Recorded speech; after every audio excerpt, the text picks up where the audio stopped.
Communist party of India का रांची राज्य कार्यकारिणी का सदस्य हूँ और मेरा स्पष्ट समझ है कि वन नेशन वन इलेक्शन पहले होते आया है। हमको लगता है कि 80 के दशक तक वन नेशन वन इलेक्शन होते आया था। उसका परिणाम भी कई बार भुगतने का देखा कि क्षेत्रीय मुद्दे और राष्ट्रीय मुद्दे के दोनों के सवाल पर जब चुनाव होता है और एक दिन जब चुनाव होता है तब एक तो पहले वोट ऑफ परसेंटेज घटता है। दूसरी चीज़ क्या होती है कि जिस राज्य में चुनाव हो रहा है वहाँ का जो लोकल मुद्दे होते हैं वो कहीं ना कहीं छिप जाते हैं। बड़ी पार्टियाँ राष्ट्रीय मुद्दे पे चुनाव तो करवा लेती है, लेकिन जो क्षेत्रीय मुद्दे होते हैं जिसके कारण जिस क्षेत्र की जनता का विकास होना था वो सब विकास के मुद्दे वहाँ दब जाते हैं। तो हम लोग की साफ समझ है कि वन नेशन वन इलेक्शन कब हो सकता है कि जब इलेक्शन का एक पीरियड होता है।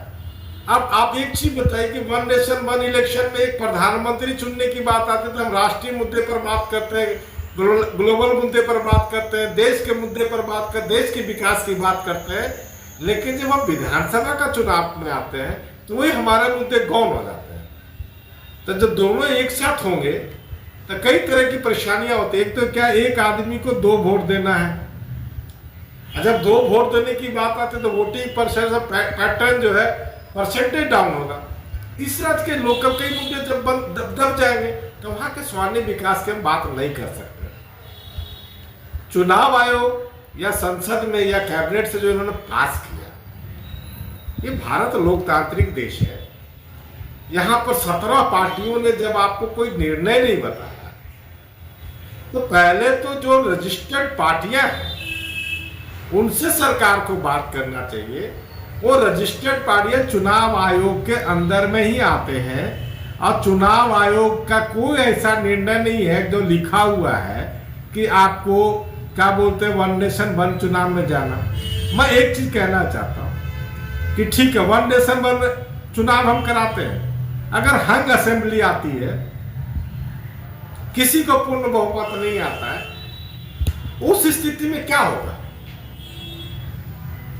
उस स्थिति में जो जनता के मुद्दे होते हैं, जनता ने जो प्रतिनिधित्व चुना होता है, सरकार नहीं बन पाती है। तो आप देश के पूरे क्षेत्रों में कई राज्यों में चुनाव होते हैं, सरकार बोलती है कि सस्ता चुनावी प्रक्रिया सस्ता होगा। हमको एक चीज बताइए कि 140 करोड़ के देश में जब हम 7 फेजों में लोकसभा का चुनाव कराते हैं, उसके बावजूद भी हमारे पास जो पैरामिलिट्री फोर्सेस है तो वो हमारे पास संसाधन कम पड़ते हैं। तो जब हम विधानसभा का भी चुनाव अगर कराएंगे तो किसी भी लोकसभा क्षेत्र में मिनिमम कम से कम 6 से 7 विधानसभा क्षेत्र होते हैं। वहां पर संसाधनों को कब कैसे बताएंगे, सरकार को पहले विचार करनी चाहिए। मान रांची में हम झारखंड की बात करें, रांची में एक सांसद अगर होता है तो रांची विधानसभा से 10 कैंडिडेट होंगे या 50 कैंडिडेट होंगे।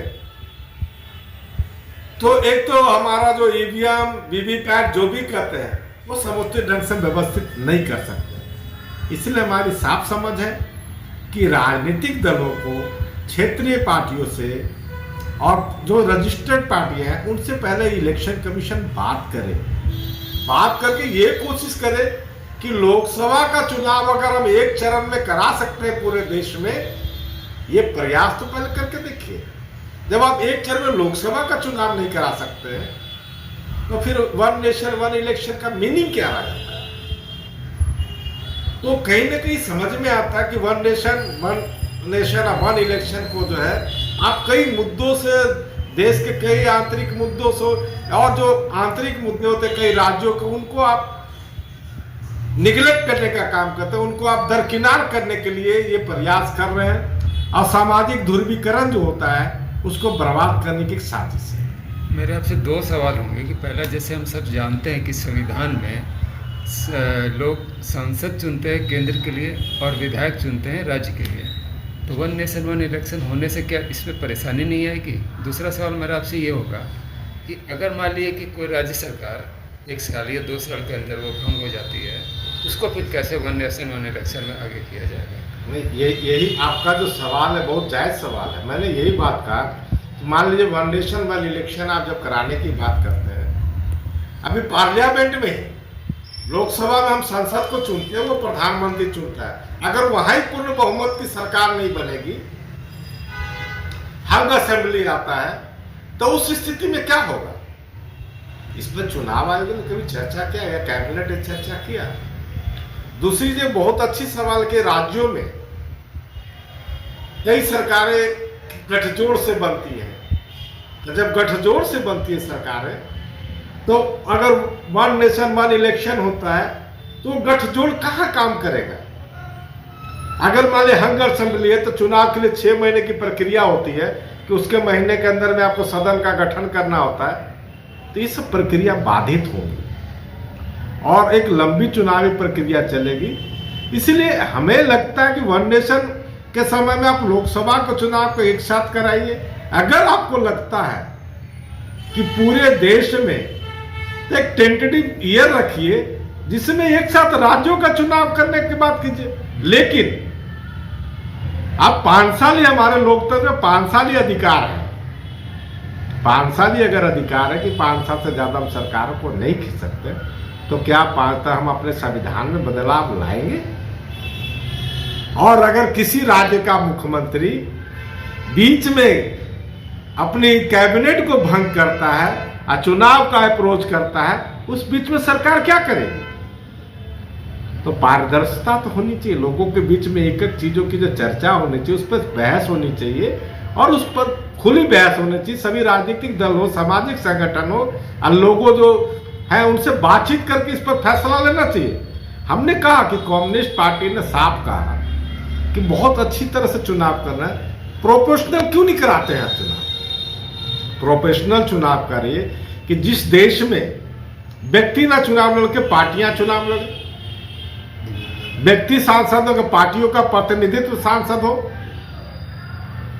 तो इससे क्या फायदा हो? कोई पार्टी हर क्षेत्र में लड़ती है, उसको जितना % वोट आता है हिंदुस्तान में, उसके साथ संसद में उसको हम आप संसद की वैधता दे दीजिए। तो इससे एक फायदा क्या होगा कि हर पार्टियों का प्रतिनिधित्व अपने आप स्वतः संसद में जाएगा और जो बहुमत में आएगा उसकी सरकार बनेगी। तो हमारा साफ समझ है, पार्टी की साफ समझ है कि पारदर्शिता, क्षेत्रीयवाद को बचाने के लिए, क्षेत्र के अधिकारों को बचाने के लिए वन नेशन वन इलेक्शन अगर चुनाव कराते हैं तो कई राज्यों की संप्रभुता पर खतरा होगा, वहाँ का भाषा विवाद बढ़ेगा, वहाँ का जो तालमेल केंद्र से होता है वो नहीं हो पाएगा।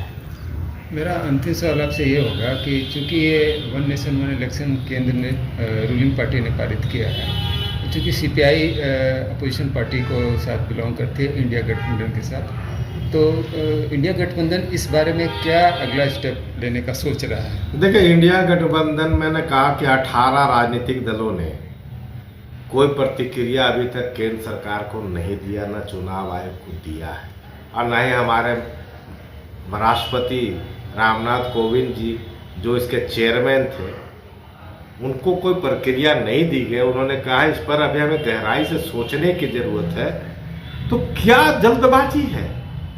हमारा सवाल है वन नेशन वन इलेक्शन क्यों, वन एजुकेशन क्यों नहीं? देश में one education one health policy क्यों नहीं? सवाल हम ये होते हैं कि लोकतंत्र में इलेक्शन से तो कराती है जनता, करती है, तो जनता को ये भी अधिकार है कि one nation one education, one nation one health और सबको साम्यवादी व्यवस्था मिलनी चाहिए। तो सरकार जब वन नेशन की बात तो करती है, चुनाव की बात करती है, लेकिन वन एजुकेशन की बात नहीं करती है। लोगों का जो आंतरिक जीवन कैसे निर्भर हो, कैसे उत्थान करे। वन नेशन है तो सबकी आय समता तो क्यों नहीं होती? हम एवरेज बोलते हैं कि भारत के नागरिकों का औसत है, हम न्यूनतम आय जब तय करते तो एवरेज निकालते। सवाल है कि एवरेज निकालना है तो वन नेशन वन एजुकेशन, सबको शिक्षा एक समान, हेल्थ और एजुकेशन फ्री होना चाहिए हिंदुस्तान में, तब हम वन नेशन वन एजुकेशन की बात को गहराई से कह सकते हैं। और दूसरी चीज़ ये कि राजनीतिक दल होने के नाते आपसे जब सरकार से कोई आंदोलन करके कुछ मांगता है, आप अभी संशोधन कर लेबर एक्ट में संशोधन कर रहे हैं, आपका ट्रेनों का निजीकरण कर रहे, हवाई अड्डों का निजीकरण कर रहे, जितनी भी सरकारी संपत्तियां उसको निजीकरण, किसान जो लगातार 3 साल 2 साल से एमएसपी की मांग कर रहा है उसको आप दरकिनार कर रहे। तो जो सरकार से लोग मांगते हैं उन मांगों पर सरकार विचार नहीं करती है। सरकार अपने मन से कहती है कि यही सबसे अच्छा चीज है। तो ये लोकतंत्र है। लोकतंत्र की खूबसूरती वो है कि जनता के जो द्वारा चुनी हुई सरकार को जनता के द्वारा पारित मुद्दों को गहराई से अध्ययन करना चाहिए, गहराई से उन पर लागू करना चाहिए, उस पर काम करना चाहिए, ना कि आपके मन में अगर कोई विचार चल रहा तो जनता पर एक्सपेरिमेंट करने का काम करे। ये नहीं हो सकता है। मैं एक बात इसीलिए कह रहा हूं, आप देखेंगे कि आज पंजाब क्या होता है, जम्मू कश्मीर में चुनाव हो रहे हैं। आपने आज से 8 साल पहले सरकार को बर्खास्त किया था राष्ट्रपति शासन में, तो वन नेशन अगर वन इलेक्शन था तो आपने तो 8 साल क्यों लेट किया? 2 साल बाद ही उस पर चुनावी की प्रक्रिया में क्यों नहीं गए? तो कहीं ना कहीं चुनाव आयोग को किसी भी पार्टी स्टेट नहीं जाना चाहिए। चुनाव आयोग एक निष्पक्ष आयोग है जिसको चुनावों के दरमियान में निष्पक्षता की बात करनी चाहिए। जिसका टर्म 5 साल पूरता है, जिस राज्य की भी पूरता है, वो आप इलेक्शन की घोषणा कीजिए। या आपको बहुत लगता था स्पेशल अमेंडमेंट कीजिए, लेकिन फिर भी हिंदुस्तान लोकतंत्र का है और यहाँ पर हम वन नेशन वन इलेक्शन का चुनाव नहीं करा सकते, चूंकि हमारे संघीय व्यवस्था है। असंघीय व्यवस्था में रहने के कारण हर स्टेट का जो 5 साल का टर्म आएगा उसी के अनुसार चलेगी सरकार, उसी के अनुसार लोग वोट करते हैं। और आंतरिक और यहाँ के सामाजिक समरसता उसी में है कि यहाँ के क्षेत्रीय मुद्दे राष्ट्रीय मुद्दे को एक साथ न जोड़ के क्षेत्रीय मुद्दे और राष्ट्रीय मुद्दे को अलग अलग करके चुनाव करें। से बात करने के लिए बहुत